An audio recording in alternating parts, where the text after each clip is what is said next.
it's Annette with Annette's Astrology Corner, and this is your energetic reading for Tuesday, June 14th. And today we still have a yod, and we still have a mutable T-square going on. I have some news for you. The mutable Grand Cross is going to return in a couple days here, and so I think energy is building. And there is a lot of positive energy to be found, even though significant aspects are that we still have the yod and that we still have that mutable T-square going on. Now, I want to talk about a yod because a yod is a very beautiful point. It's a very fated conversation from the universe. And it's a configuration that determines some sort of karmic outcome or some sort of karmic buildup or some sort of, it's like a little whisper. Hey, you know, I think you're kind of missing the boat on something.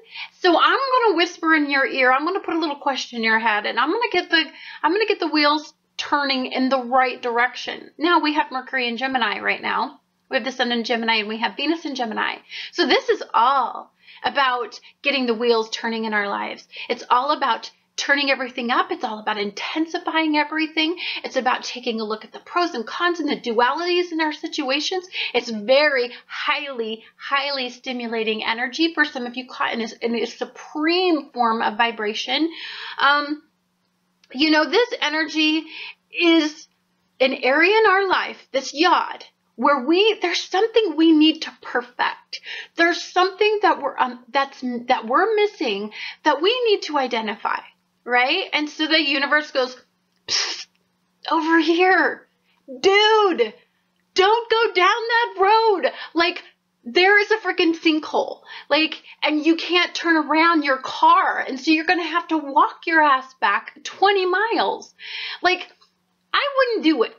Now, we're creatures. We have free will. So do we have to listen to the little in our ear?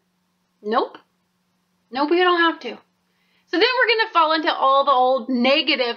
Well, then if you don't listen to I'm just going to shove your ass. I'm going to shove your ass and get you to see what I want you to see, because there's imminent danger. There's something unpleasant I'm trying to get you to avoid. The universe is very loving. It really is. And I know that sometimes we feel like the universe kind of works against us and it conspires and it gives us all these strange aspects in our natal chart and we just have to overcome them. But no, because we're all like super friends out there, and we can't just be one. We can't have just one, you know, all of our aspects that are wonderful, because we need kryptonite to respect the strengths that we have and to pull them forward and to develop our strengths. We have to be also very aware of where our kryptonite lies and where our weaknesses lie, so that we can protect ourselves against the kryptonite in our lives. And I believe that this is a time where, you know, Lex Luthor just got a hold of the kryptonite rock, and he's going to see what it does to Superman, and he pulls it out, and Superman's weakening, you know, like he's like cringing down. Like, I kind of feel like that's where we're at right now. It's like, you know, the universe removes the mutable Grand Cross for a little bit, and we're like, I'm Superman again. I'm starting to feel like me. And then Neptune falls into retrograde, and then the mutable T-square comes back, and you're like, kryptonite, holy fuck. And you're just kind of like that. So today, this question, this in your ear, is really relevant to you in some special way. Now, I feel, because Mars is in Scorpio at the top of the yod, I deeply am energetically guided to tell you that this is something that is a very, very intense energy in your life. Something about the past, something that draws the energy. It is a negative force in you. I have did some readings over the last weekend, and there was this ominous dark energy in every reading that honestly, it was super hard to talk about all the positivity because Scorpio energy was so apparent. So I'm guessing from the way that I'm absorbing energy that many of you are aware of this darkness, this demon that's lurking around the corners. He's hiding. He's trying to stay in the shadows, but this yod is a very revealing yod.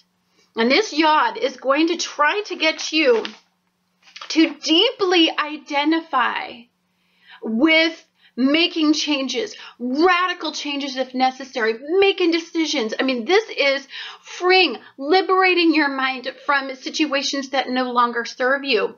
And this is a very radical energy, because when you have a sextile between Uranus and the Sun and Venus, this could be very blessed, positive energy, positive changes, very radical changes in epiphany energy, awakening energy. You could suddenly, it's like the light bulb turns on and it's like, oh, this has been the problem the whole time, or this is what I couldn't see, or this is the area in my life that I need to change. I mean, it's very apparent to me. Now, here's where the energy gets super duper interesting that I think. So we have Neptune right now in retrograde, and we have Pluto in retrograde, and they're in a delicious sextile with each other. They're having a glorious conversation. It's all about positivity. It's all about grounding your energy, being very realistic. These two are in a powwow. It's about empowering you. It's about revealing what you don't want to see. It's about taking the rose-colored glasses off and looking at this one place where you lose power, or this one place where darkness lies, or this one place where you can't seem to overcome.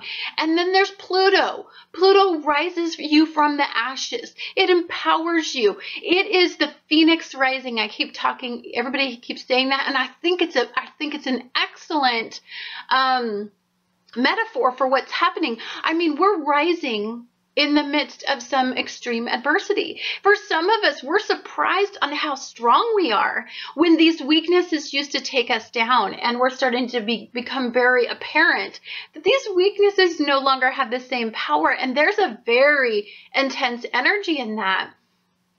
You know, the reflection that some of us could be having in the past could be good, could be really good.